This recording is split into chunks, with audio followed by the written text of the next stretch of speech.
je fais un travail complémentaire à la médecine. Oui, je suis docteur en immunopharmacologie, donc ça m'aide beaucoup, vous l'imaginez. Mais également donc chef cuisinier, ce qui permet de lier les deux. Avec les professionnels de la restauration, puisqu'il faut bien passer un moment par la case hôpital, mais aussi chez soi, hospitalisation à domicile, ou cette maladie qui peut durer très longtemps, a dit Bruno Reinhardt, de ce fait de plus longtemps possible de se rendre autonome soi-même ou les aidants, les proches aidants. Donc mon travail et celui de l'équipe dont je vais parler dans un instant, incluant les malades eux-mêmes, parce que Bruno Reinhardt l'a dit, ils en savent bien plus que nous, donc il faut profiter finalement de leur savoir et de savoir le retranscrire après vérification, ça va être d'atténuer les symptômes en cuisinant. Non pas en cuisinant différemment, on n'est pas chef qui veut, c'est au contraire une cuisine du quotidien, ethnique, traditionnelle, qui permet finalement de renouer avec un certain bon sens. Et je reprends les propos de M. Reinhardt, surtout, en évitant les évictions, en essayant de garder une alimentation la plus finalement honnête possible par rapport à son mode de vie. Alors nous avons à l'Institut Unilassal, nous existons depuis, nous sommes une école d'agriculture à la base, donc peut-être il y a quelque chose à chercher là derrière. À l'aplomb de l'année de naissance du PNNS, que nous connaissons tous, Programme National Nutrition Santé, j'ai mis en place une formation qui est alimentation et santé, qui sort aujourd'hui 110 ingénieurs, dont 10% sont des étrangers venant en France, et qui vont trouver leur place. Vous allez voir dans un instant, qui vont trouver leur place à travers les différentes structures qui ont un intérêt à parler d'alimentation et de santé.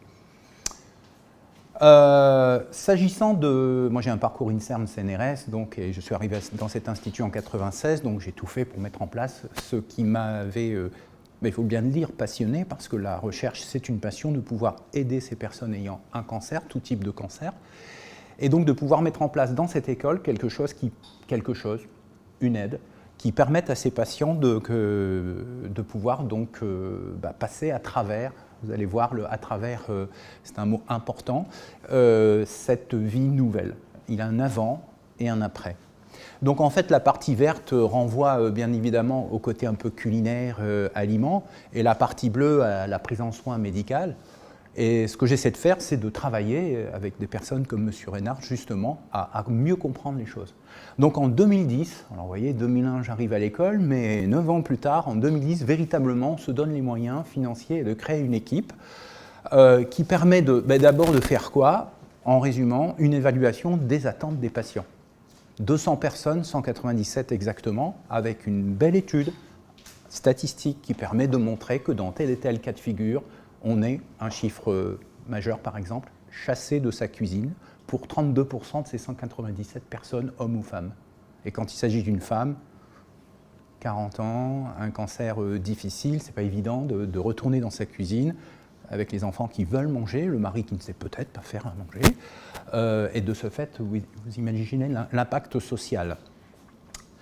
En fait, nous avons mis en place rapidement avec les patients eux-mêmes. Donc, d'abord, nous avons créé un groupe de recherche dit translationnel, c'est-à-dire que les malades, certains malades restent avec nous. Sur 200 personnes, nous avons proposé à 10 malades d'intégrer l'équipe, de les former à la recherche, de les former à la manière de s'exprimer, de chercher l'information et de l'exploiter avec nous. Et ces 10 personnes, pendant 5 années pleines, tous les mois, 10 mois par an, nous ont rencontrés en cuisine et dans le laboratoire d'analyse sensorielle qui jouxte la cuisine, de manière à travailler à comprendre les résultats de cette étude comportementale traitée en 2010-2011.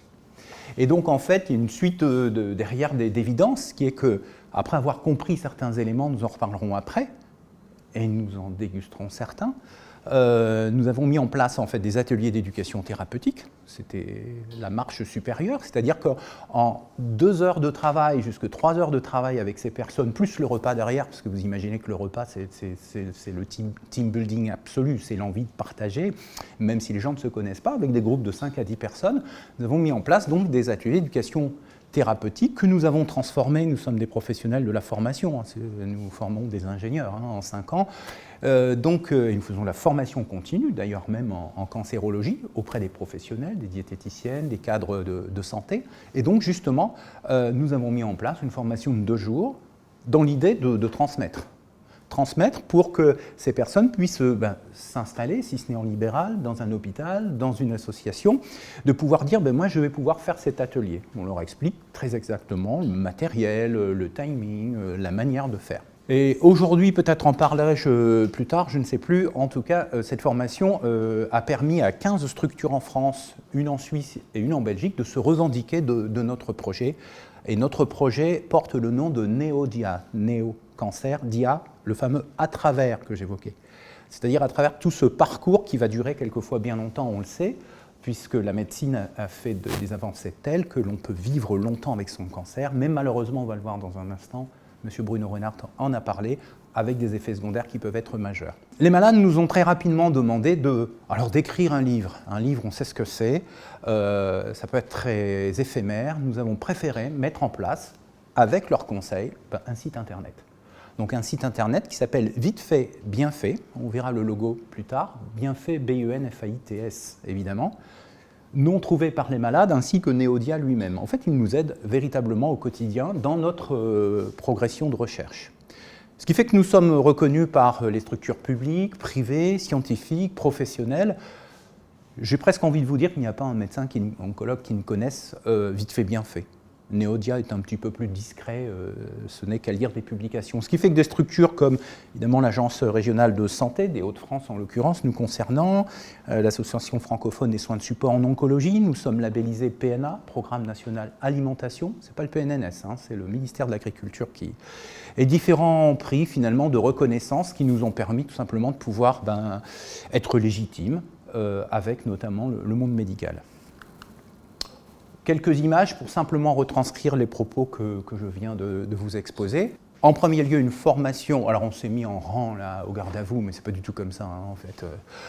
C'est très bon enfant, c'est le tutoiement, c'est... Voilà. Et donc, en fait, là, notre jeune collègue qui explique à un groupe de personnes, justement, de nos 10 personnes référentes. Alors, on pourrait les appeler patients experts, mais ils ne sont pas certifiés ni diplômés, on va les qualifier de patients sachants. Et ces personnes vont ensuite transférer à d'autres malades dans des ateliers nouveaux. Ce qui fait que l'on a travaillé avec environ 200, 180, 200 praticiens de soins qui sont venus tester nos ateliers, les valider, 180 nouveaux malades également pour dire « Ah oui, ça nous correspond » ou « Là, j'aimerais bien retoucher un petit peu, retoucher tout cela ». Le site internet, j'ai préféré vous le mettre en visuel plutôt que de s'y loguer aujourd'hui. On ne sait jamais, quelquefois la connectique est capricieuse. On y accède en fait... tout d'abord, il y a des tutoriels vidéo, des reportages télévisés. Je remercie à cette occasion Bruno Reinhardt qui bien souvent, quand il fait des passages télé, nous cite et c'est encore l'occasion de le saluer. Évidemment, Facebook, Twitter, on ne peut pas y échapper. Alors en fait, ça se passe comment? On peut y cliquer sur les onglets « Recettes » et j'ai tiré de ce site quelques recettes aujourd'hui. Entre les plats, les entrées, les plats, les desserts, les accompagnements, les boissons, les apéritifs entre guillemets évidemment sans alcool, et puis le petit déjeuner également. C'est si simple de faire un yaourt maison, mais aussi de pouvoir le travailler en l'enrichissant de tel ou tel entre guillemets principe actif. Déjà, un yaourt au bifidus actif est bien plus intelligent qu'un yaourt qui n'en possède pas. Éventuellement, dans les cas de dénutrition assez plus que modérée, au minimum modérée, de pouvoir y ajouter une protéine issue d'un complément nutritionnel oral qui se vend en pharmacie. Également, on peut y entrer à travers des plantes et épices qui vont justement favoriser, M. Reinhardt en parlait tout à l'heure, j'ai sous les yeux la cannelle. La cannelle va favoriser finalement le cycle d'entrée des protéines dans les muscles.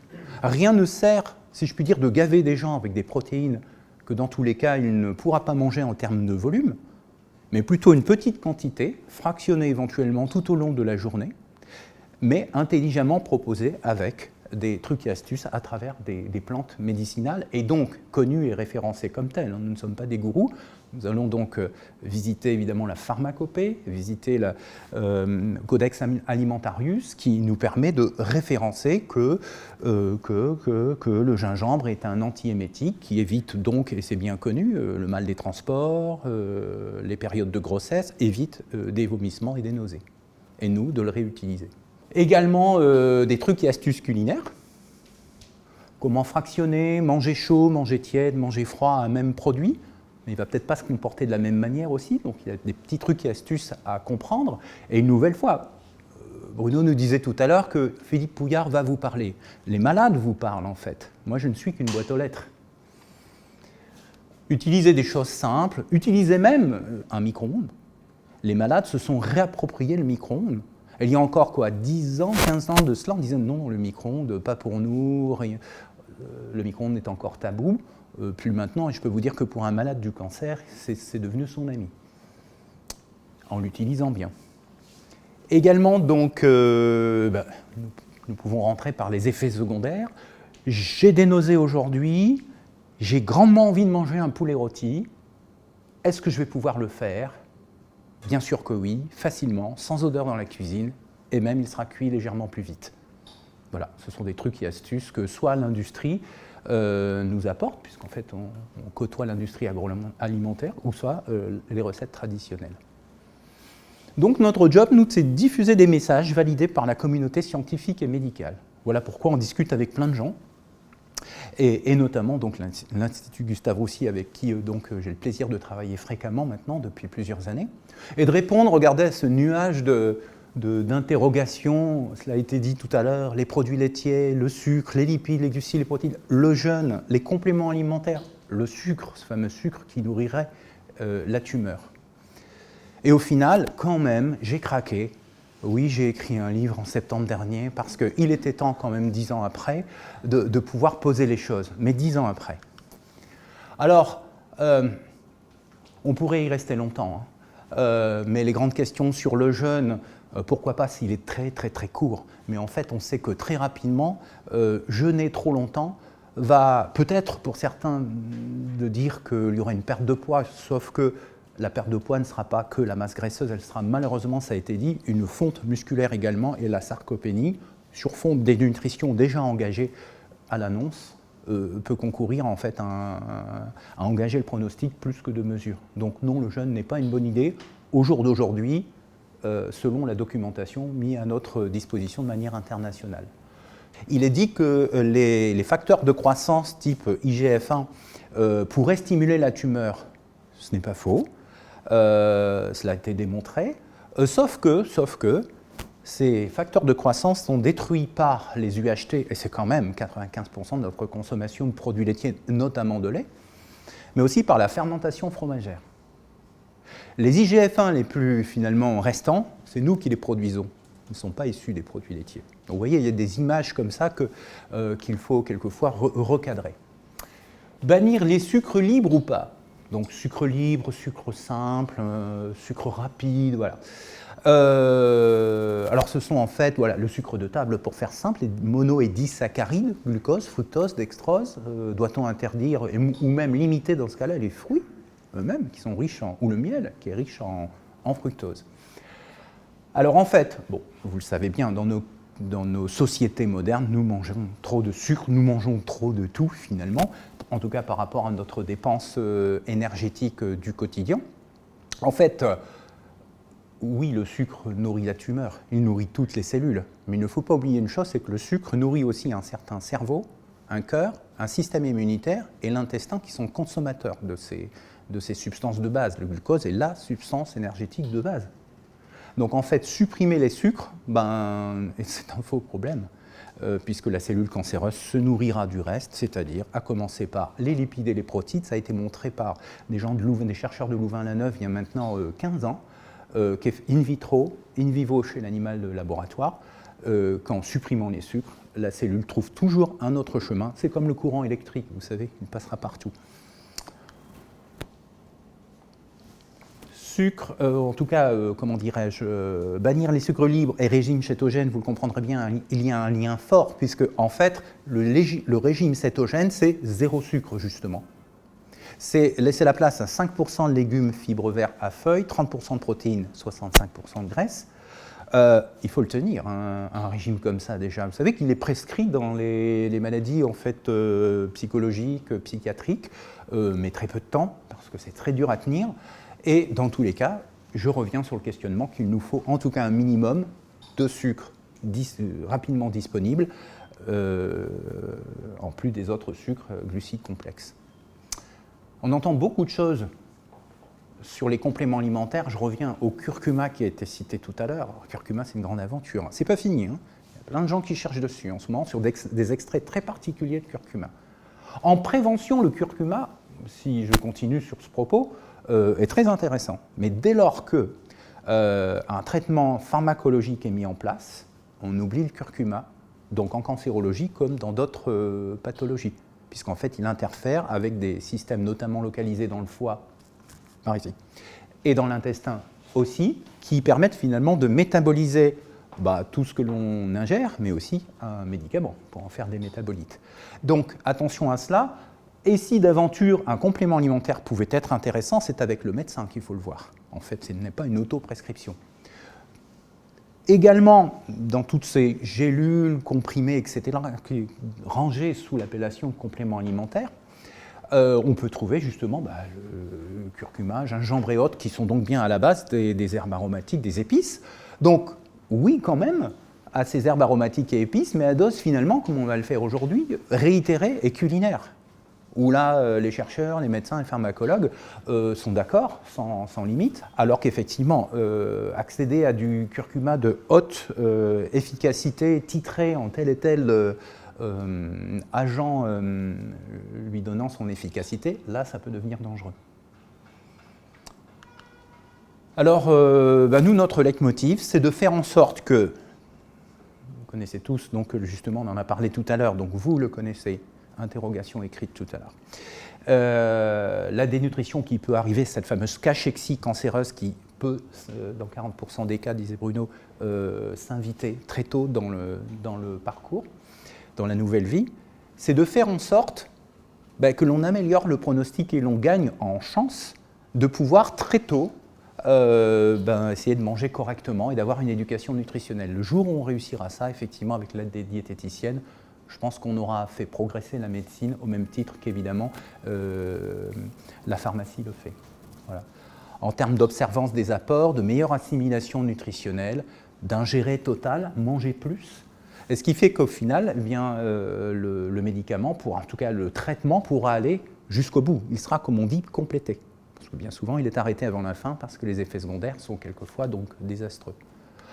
Alors, pour aller maintenant, non pas à un essentiel, aujourd'hui, ce n'est pas un essentiel de manger et de déguster, mais au moins de comprendre qu'effectivement, ces malades nous ont livré leur quotidien et nous avons pu donc retranscrire le tout dans le site internet et puis dans le livre. Alors aujourd'hui, on se focalise sur les effets secondaires liés donc à la pathologie qui nous concerne. Fatigue, nausées, vomissements. Donc en fait, des petits pictogrammes, ceux-là même du site internet, ont été remis dans le bouquin. Et pour éviter d'avoir un bouquin de 3 kg d'épaisseur et que le boulot ait été très bien fait sur un site internet, on renvoie par QR code très facilement au site internet. On va déguster des choses sur donc, la déviance du goût, dysgeusie, la diarrhée, les aphtes, mucites, bouche sèche, la constipation. Et donc, de ce fait, plus que d'en parler, vous allez le déguster. Alors, je vous fais quand même une petite présentation parce qu'il va être très difficile pour moi à la fois de discuter avec vous et de pouvoir servir, vous le comprenez bien. Donc, on reconnaît, on va manger quelques entrées, plats, accompagnements, desserts, boissons. En petites touches, évidemment, mais en fait, pour moi, ça n'a rien d'un cocktail. C'est le quotidien des personnes qui me disent, Philippe, aujourd'hui, tu sais, j'ai mangé une boulette de viande.